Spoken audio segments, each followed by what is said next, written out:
Hello again, everyone. Ariel Helwani here with you, joined by the great Chael Sonnen, former UFC bantamweight champion Dominick Cruz, and of course, Brett Okamoto of ESPN. UFC 251 is officially in the books. A memorable night on Yas Island in Abu Dhabi. A lot happened, a lot to discuss here on the post-fight wrap-up. Of course, Kamaru Usman, as you probably know by now, retained his UFC welterweight title.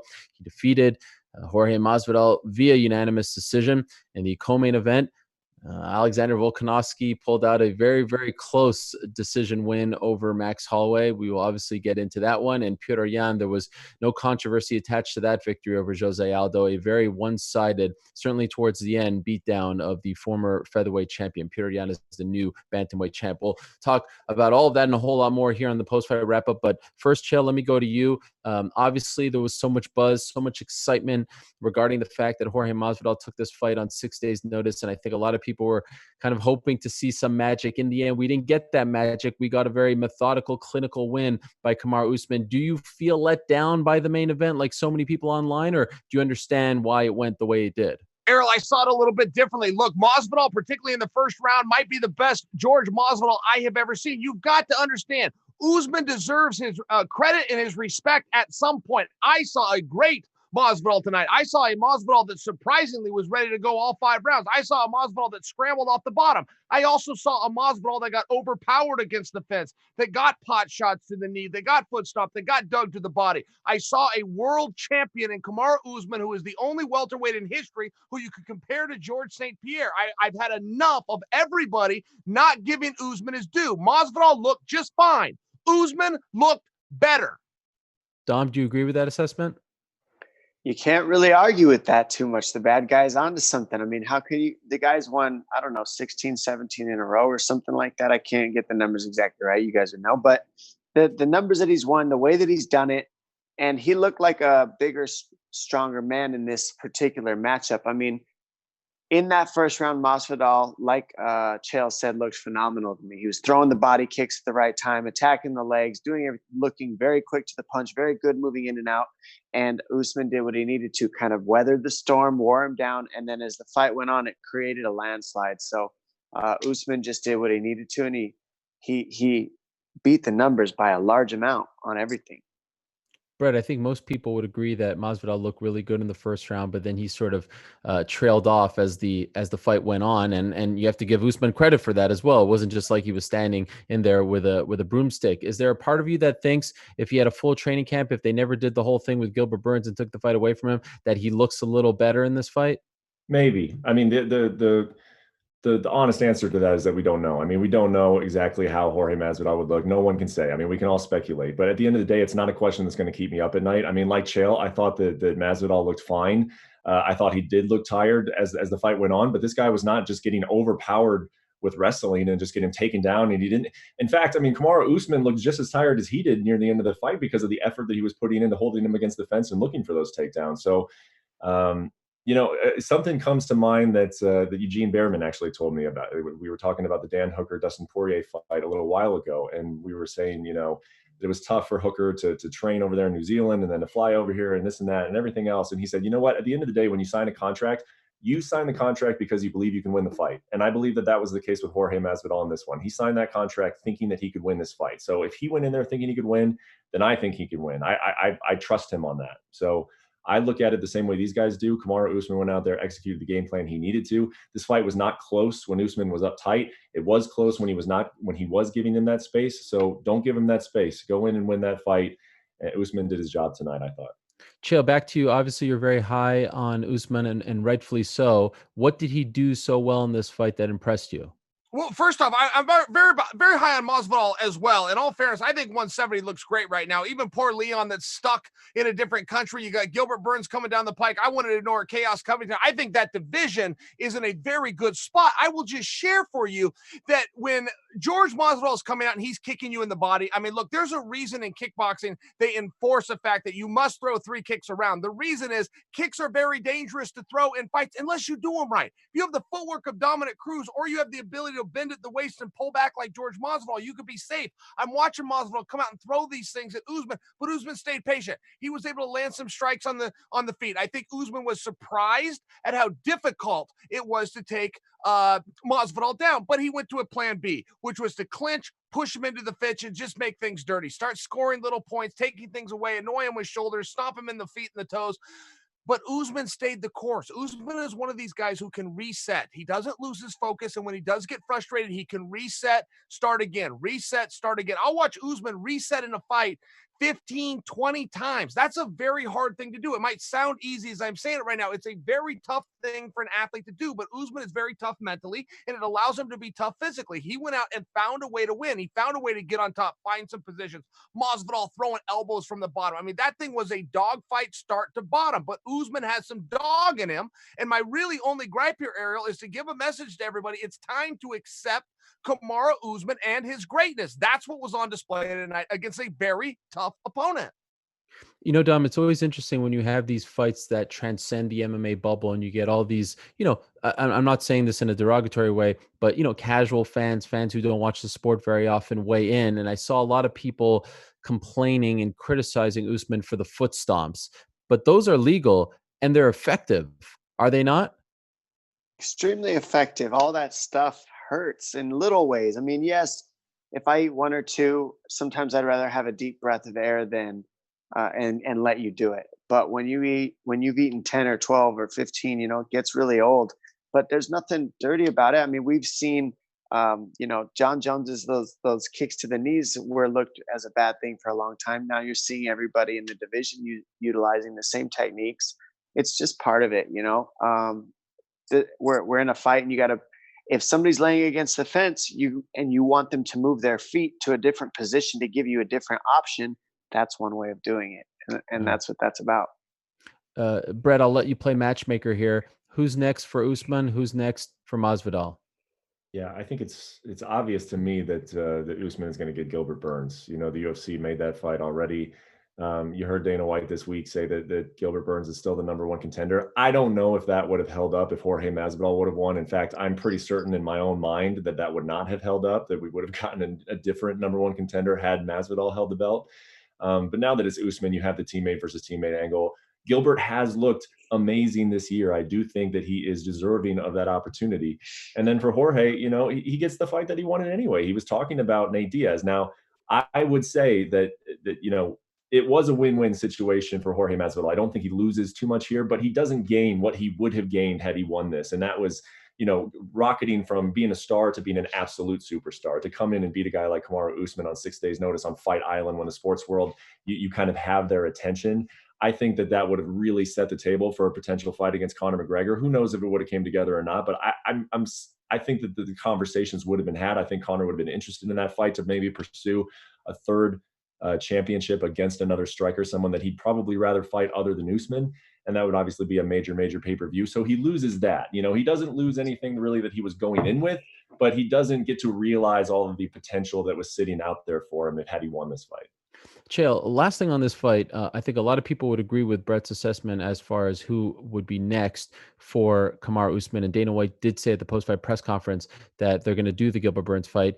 But can you explain to me, Chael, if possible, why Leon Edwards is being overlooked? If they have Fight Island, Edwards has won 8 in a row. He's won 2 more than Burns in a row. Burns has won 4 in a row at welterweight. Edwards was supposed to fight Tyron Woodley, but the pandemic delayed the fight. Burns gets the fight in the end. Why is Edwards being passed over? Hey, listen, I'm sure that's a tough decision for all the reasons that you just laid out. Look, not only does Edwards deserve something great to happen, perhaps a world title fight, he deserves to get a little bit of redemption for that 3-piece in a soda that he took in the back. I mean, in all fairness, I think there's some big fights out there for Leon. I think things are going to go his way. If you want the systematic timeline of it, look, he wasn't available when Burns beat the former champion and future Hall of Famer and Tyron Woodley. Burns raised his hand, said, "Put me in, coach," and coach said, "You're headed in, kid. Suit up." All right, now let's transition to the co-main event. Dom, let's talk about Alexander Volkanovski versus Max Holloway 2. All 3 judges scored the first 4 rounds the exact same. They both had the first 2 for Max Holloway, 3 and 4 for Volkanovski. 2 had the 5th for Volkanovski. 1 had the 5th for Max Holloway. How did you score the fight? Holy cow, talk about close. You know, when you look at that, I scored it almost identical how I would have scored the first one, in the sense of like the way they went. I look at it more as how close was it back and forth stand up. When one would land, the other would land, and it was back and forth. There was never like a landslide in one area where I saw somebody just get way far ahead in the striking. And then I see that Volkanovski makes a little adjustments and starts throwing a few takedowns in. And he didn't just throw a couple, he picked up the takedown rate by a lot at the end of that fight. Now, with that, you're mixing a whole nother martial art into what was just a kickboxing match. That doesn't make it necessarily what makes him win, but I see the angle. And the hard part is judges don't always look at that. That's not something that you usually see them give credit to the way they did for Volkanovski in this matchup. But their first fight was just as close. And when I look at a fight like this, being in close fights, in competitive fights in my career, you always got to kind of just hold your breath and know this is a very tough fight, and that the judges saw things right. And it goes up in the air with this because we don't have a judging system that's completely accurate all the time, right? So you kind of just hope for the best is how I see it. And this was a tough one. Chael, because it was such a close fight, I just want to ask you the same question. How did you score it?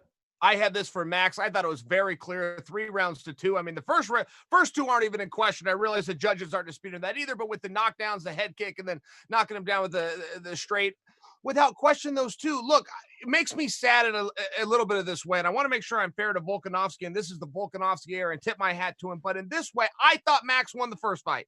I thought Max certainly won the second fight, and I do not see a road back unless Volkanovski loses that title. I do not see a road back to a championship opportunity for Max, which would mean, if I'm right, and I don't for sure say I am, but my own opinion here, and that's what you asked. If I'm right, then not only is the best fighter in the world not the champion, the best fighter in the world doesn't even have a road to become the champion, and I do think that is a little bit of an injustice for what my eyes showed me tonight. Brett, what about you? How'd you score it? I had it 3-2 for Max, but it's just very interesting listening to both Dom and Chael, and then kind of thinking in my own head about how I thought this way, because, you know, obviously I respect both of their opinions tremendously when it comes to scoring fights. And I saw the fights different. I mean, the first fight I thought was pretty clear. Alex Volkanovski won that fight. And then this fight, I'm looking at it and I'm thinking to myself, this is actually, the judges did their job tonight. Those scores reflected how close this fight was. This fight was extremely close, and the scores could not be closer. It was a split decision, and all three of them are 48-47. So what that tells me is that it's not the people sitting in the chairs, particularly in this one. And sometimes it is. I mean, there are bad judges out there, but every time there's a close fight, everybody calls robbery. And I just get sick of it, because this is not a robbery. This was a close fight. So if we want to make it better, how are we going to make it better? Everyone says, we'll make the judges better. I don't think it's the judges. I think it's what Dom said. It's the system. Because if there's three of us that you know, Dom, myself, and Chael can all watch these fights. We have been watching fights, you know, for decades at this point. And me and Chael can have a fundamental disagreement over who won those fights. That is indicative of a flawed scoring system. Not that Chael or I don't know how to score a fight.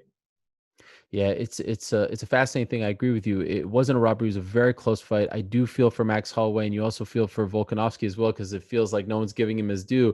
He made great adjustments, Dom. Can you tell us about those adjustments that he made going into the third, fourth, and maybe even to the fifth? Because I think everyone agrees that he lost the first two rounds. Well, I would kind of agree with that too. What I noticed is what Max did really well first, and that's the way that he threw way more kicks in this, and he would get kick and kick back, and he threw high kicks, and he hurt Volkanovski with one of those high kicks, and he just established range and didn't really accept the leg kicks as much as he did in the first match. Now, what I mean by that is he still got kicked, but he walked into it and crashed a lot more and was able to throw his own kicks because of that, and land some beautiful combinations. And he got ahead in the earlier rounds that way. Now, what Volkanovski did well, in my opinion, is in the later rounds, it's not easy to take down Max Holloway. Now, people go, oh, he's going for takedowns. He's tired. He's this, he's that.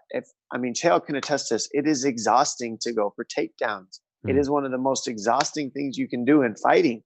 And this man went after takedowns when he was tired and a little bit probably losing the stand-up exchanges. And he made the adjustment by creating inside trip opportunities from double underhooks. And he used his leg kicks to create different angles and to get inside to the body lock. I mean, it's not easy thing to get close to Max Holloway. That guy, is so good at being long. He has heavy hands and he's far out. So I just really look at that, and I gotta give credit where credit's due on those little adjustments to mix the wrestling in. Now everybody goes, "Oh, wrestling! Like what is this?" But I'm talking about the cardio that takes. I mean, you got to do it to understand the amount of energy. Now he did complete the takedowns. Did he hold him long? No. Did Max get back up? Yes. Did the fight keep going? No. And was it still somewhat even on the feet after that? Yes. It's not like a landslide started to happen after after it went back to the feet. So I just love the exchange, and it was just interesting for me to watch from the outside and hear everybody, like Brett was saying, make it call robbery. I don't know. This is a competitive matchup, and somebody's got to win. Chael, let's transition now to Petr Yan versus Jose Aldo. What a moment for the Siberian Petr Yan. He becomes a dad for the second time just a couple of weeks ago. Now he becomes just the second Russian-born champion in UFC history. A very impressive showing against the legend Jose Aldo. I do believe earlier in the day, both you and Dom picked Jose Aldo to win this fight. So what did Petr Yan do that was responsible for this great performance in your opinion, Chael? I will tell you, at the very end of the first round, that was a big moment. He was doing ground and pounding. When guys are ground and pounding, very seldom do they go to the body, particularly a straight shot to the solar plexus. Yeah, we see the body head to the ribs, not as much damage. He shot up where a fighter would normally go for headshots, and he dropped one right down the middle. Kind of like where you would give somebody the Heimlich maneuver, just so our fans will understand. I mean, it really takes the oxygen out of you. And you saw Jose, it hurt him bad. Fortunately, time ran out. It looked to me that Aldo was ready to call that fight, but Yan let him back in. I don't think Yan saw that he still had Jose hurt. He let him back in, and Aldo started finding those leg kicks. I thought Dominic's prediction was going to pay off. I started to believe in Aldo more and more as the fight went on. Aldo was even slipping outside and digging to the body. It reminded me of Stipe coming back on Daniel Cormier. It's a very hard body shot to find. Stipe found 14 of those before he put Big DC down, but Aldo found 6 of them tonight. I was keeping track. I'm going, well, how many more of these can Yan take? I thought Aldo did some things really well, but Yan has a great pace, and Yan also stays focused. Right when you think he's hurt, you think those leg kicks are hurting, you think he's slowing down a little bit. He's not. He's doing some math. He's very calculated. You say, okay, you got a few shots. I'm going to need to do something to make this up. He'll make you think he's going to wrestle. He'll come back with the kicks. He keeps you guessing a lot. I really think that Yan also is a little faster than we can see. He reminds me, Conor McGregor would get maybe that same compliment where you watch him and go, you know what? You must be a little faster than it looks, because nobody seems to get out of the way of Conor, and nobody seems to get out of the way of Yan. He does not throw very many air balls. He's reaching out, and he's touching something at all times. Dom, I couldn't help but think of you at the end of the fight. Here we have a bantamweight title fight, and it seems to be going on and on forever, 45 seconds or so too long. Leon Roberts clearly giving Aldo a lot of respect, but I thought it was senseless. I thought it was uncomfortable. It was grotesque to see all that damage that he took. What were you thinking as you saw the blows just continue to rain down and Jose Aldo's just turtling up and not doing anything? That what a question to ask me, because I mean, seriously, when I look at mine, it's like I just wanted a couple more. I'm working my way to my feet, and you don't give them. And then you see this, which is the complete, like the literal opposite. Shelled up, not trying to get up, nothing. So what can you really say other than as a fighter, I would say Aldo got his shot. And I think that Aldo would agree. He would probably want that, to be honest, as a fighter. And I'm just telling you that, Ariel, whether you like it or not, that's the fighter in us. You want that chance to really be able to come back. But that many shots in, I agree. I mean, 45, like you're saying, that's another level. Half that is a lot. 20 something is a lot. So that's more than a lot. And but as a fighter, I wouldn't complain if I was Aldo. And so what can I really say, right? Yeah. Ariel, can I jump in on that? Because you actually did ask that to the wrong guy. You asked that of Dominick Cruz. Dominick Cruz has never wanted out of a fight. I have. And I will tell you, the referee believes I'm giving him every opportunity. Trust me, when I turn over and ball up and I cover my head and I don't move, I'm giving a signal to my tag team partner. Okay, that's when I'm saying, hey, Herb, get in here and pull this guy off me. Let me keep my ego intact and stand up and act like I'm Mr. Surprised Face. Okay, when I roll over and turtle up, get me home. And that's one thing that referees are not understanding. That is the sign. The hand up is not the sign. When I ball up and I don't move, save me. And in the referee in that fight, Leon Roberts, I understand why you're saying Herb. He's the most famous No, referee right now. I meant for me. I I get know it. this was Leon. I'm saying I had to call Herb in a couple times. I get it. 62-1 in terms of significant strikes for Yan against Aldo in that final round. So very one-sided. Now, Brett, the big question is, who's next for Petr Yan? Is it elementary for you? Is it Aljamain Sterling, or do they drag Henry Cejudo out of retirement here? Well, that would be something, wouldn't it? If Henry Cejudo just were to come back after, what has it been? Has it even been 2 months? Has it been Just maybe a 2 little months over. and a Just week? a little over. I mean, that would make no sense to me. Let me say this. I want to see Henry Cejudo back whenever he's ready to come back, because I think he's one of the best pound-for-pound fighters in the world. So as a fan of this sport, of course I want to see that guy back. I want to see him compete against all kinds of guys at 135 pounds. But that would make no sense to me that he would retire, drop the belt, and then come back and challenge a guy that he could have fought right now, if he wanted to. He never would have had to drop the belt to begin with. I don't think that's going to happen. I don't think it should happen. I think Yan, he got his moment. He got to beat, a guy with the stature of Jose Aldo on a big card on Fight Island. I think that kicks off his title reign, and I think it's got to be Aljamain Sterling. You know how high I am on Aljamain Sterling. I've been talking about his potential and how I think that he probably will be the champion by the end of the year. That's a prediction that I've made. So I think he should get the shot. And on the flip side, I think Aldo's very interesting, because I think that initially the easy conclusion to jump to here is that Aldo's probably done. Where's his next opportunity going to come? When is he going to fight for a championship? And I felt myself feeling that way as I watched him ball up. But then I started thinking about it even more. And this guy just fought Petr Yan very, very competitively over the course of 5 rounds. Prior to that, he fought Marlon Moraes very closely for 3 rounds. I don't know if Jose Aldo is done yet. I mean, this guy seemingly has not had trouble making 135 pounds. I think he's still very, very relevant in that bantamweight division. And I would actually like to see him face Dominick Cruz next. Dom, I don't know if you have any interest in that fight, but that is a fight that I, as a longtime fan, would love to see. The former featherweight face of WEC, bantamweight face of WEC, and the UFC face off. And I think it'd be a very relevant fight. Well, I mean, I don't know if you and Sean Shelby are like having a drink after this or what, but you sure are doing a matchmaking job here. When it comes down to a fight like that, I mean, Aldo just lost a crazy fight. You know what I mean? Who knows what he's going to do, like you said.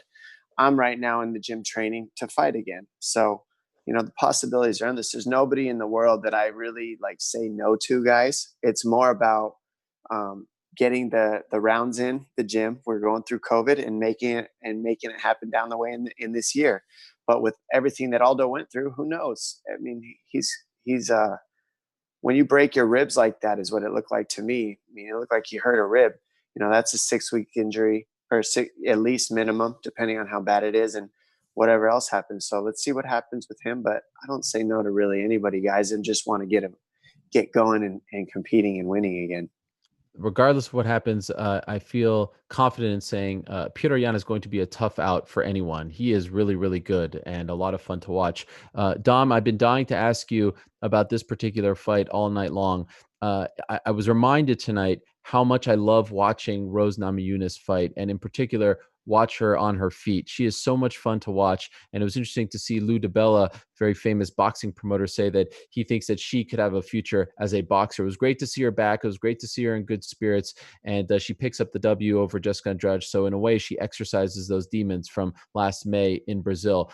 She wins a close fight in the end because the 3rd round she was busted up, but she won those 2 rounds very clearly, in my opinion. What did you make of how Rose looked in her big return fight? Rose, I love the adjustments that her and the camp made mentally. You could see them, the way that they were talking to her. That was probably the biggest thing that she had to deal with. And rematches are real tricky anyways in the first place. But then you go into a rematch that she lost the way she did, where I thought she broke her neck, essentially. Everybody almost did. It's an ugly thing to go back and watch something like that. So she was able to get it together and make some amazing adjustments in the second towards the middle of the 2nd round, she started crashing and she wasn't really backing up. So you saw her front leg start lifting, and she went to a more Muay Thai stance. In the first fight, she backed up a lot and she was counter striking with check hooks and right hands. And I agree, her boxing looks super smooth. I mean, it's just beautiful. When she throws right hands, she always comes underneath. It's hard to touch her.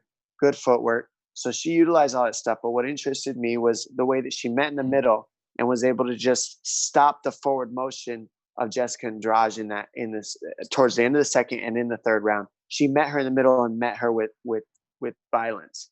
And when you're facing somebody strong like Jessica Andrade, to make that adjustment, listen to your coaches. That's what Whitman and them were calling for. That's a big statement. That's a big growth for her. That's going to give her a lot in these fights coming up. Chael, Rose versus Zhang Weili. Who wins in your opinion? I like it. Look, Zhang Weili is just a little bit too strong for anybody right now. I mean, she's very powerful there. She comes out, she's a bull. She's hard to stop with her wrestling. She's hard to stop that rush. Her conditioning holds up. I'm going to have to see it to believe it, but I was blown away by Rose. And I like what Lou said, in all fairness. I mean, Rose's hands are great. I think Rose and Amanda could sit down and have a really fun argument about who has the best jab in MMA. And I don't just mean women's. In MMA as a whole, a jab's a very hard tool to use in MMA. We see it in boxing all the time, but Rose has an ability to get in. And then, by the way, on her way out, she doesn't just get out. She throws another jab. John Jones will do something like that, but it's a straight arm as a way of defense. She throws a jab, turns it into a strike. Her shoulder then protects her chin, protects her from any hooks coming. It's a very nice system, and I think she just does it reactionary. But either way, Ariel, that adds up over the course of the night. It's no wonder when it goes to a decision, we keep seeing Rose getting her hand raised. Brett, it feels to me like Amanda Ribas is a star on the rise. She is someone who the UFC is going to be in business with for a long time. She is just a lot of fun to watch. She's infectious. Her personality is great. She's smiling. Her post-fight interview was fantastic. And obviously they've got something going with her. And I feel bad overlooking her here. But the big story going into this fight was Paige Van Zandt going into the final fight of her UFC contract. Considering the fact that she lost that fight in the first round via armbar and it was fairly one-sided, do you think that's the last time, at least for now, that we see Paige inside the octagon? Yeah, I do. I think that, and I think that's okay. Sometimes when fighters don't get what they want from the UFC and they leave, there's a sour taste in people's mouths. And I don't know, maybe there will be for Paige, but I think that the Paige just became such an anomaly. I mean, her marketing power just eclipsed what she was doing in the octagon, and that's not even necessarily a bad thing. She was very young in her career. She was still learning. She was still developing. There were just better fighters in that division. And if given time to develop, who knows what kind of fighter she can turn into be. She's still in her 20s. But because she was just so popular and she went on the, Dancing with the Stars, and she's got, how many Twitter and Instagram social media followers, is that she feels like she's worth a certain value. And if there's one thing that the UFC shows, it is that, yes, of course, they're looking at the marketability of these guys and they place a certain value on that, but they also want someone that they really think that has a future and has an ability to win a championship. And I think right now, Paige is asking for that level of money, and her skill set is not that in the UFC's eyes. So I think it's just kind of a natural thing where she has outgrown what the UFC is willing to pay her at this current juncture in her career. And who knows, maybe she can return years down the road, depending on where she goes and how much success she has in another promotion. But I do think it's going to be the last time we see her in the UFC, maybe forever. And right now that's okay, just because I just think that it's very natural. It makes sense to me why these two sides would be far apart and where they think her value lies. All right, let's go around the horn very quickly here before we go. One question each, and we'll say goodbye. And Dom, I really wanted to watch, one of the great things about watching these fights with, guys like you and Chael, and when we're working with the other analysts, is you really get to pick your brain while the fights are going on. What a great privilege it is for myself, Brett, other people who work at ESPN. I wanted to watch that Yuri Prochazka fight with you because of how bizarre that striking display was. That was, that was Johnny Walker. That was Michelle Pajeda. That was So some of the funny you say weirdest that. stuff. What was that, Dom? And what do you make of what we saw there in that fight against Volkan Oezdemir? Well, it's funny you say that, because when I was watching it, I was learning. You look at all the structure of MMA all the time and how everybody says, look, this is how you got to stand. This is where your feet need to be. This is where your hands need to be. This is where you move your head. This is right. This is wrong. If you don't look like this structure, then you're probably going to get knocked out more than you won't. But then you see, I cannot pronounce his name. Yuri. Thank you. Then you see Yuri come out and he's moving every direction you could think, hard to hit.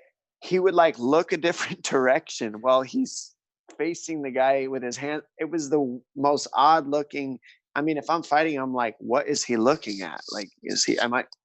What is going on? So then a kick lands because you don't know where that's coming from. It looks like he's stepping this way. It's a setup for a high kick. And every which thing that he does that looks like it doesn't work ends up creating something that works in the end, which just baffles me again in MMA, how nothing is wrong or right. Everything is open. Everything is something to learn from. You can make everything work. It's just a matter of how often can you make it work? Can you do it at the highest level for the longest amount of time? And consecutively, can you make that style work for you? And that's what we have yet to see. I'm gonna pick and choose my questions here. So, Chael, yours is this: prime Kamaru Usman versus prime GSP. Who wins?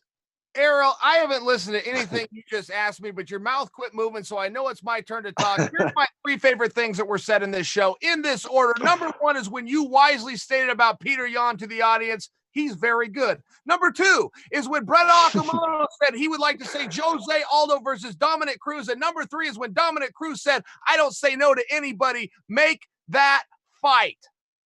Okay. Wait, so you don't hear me right now?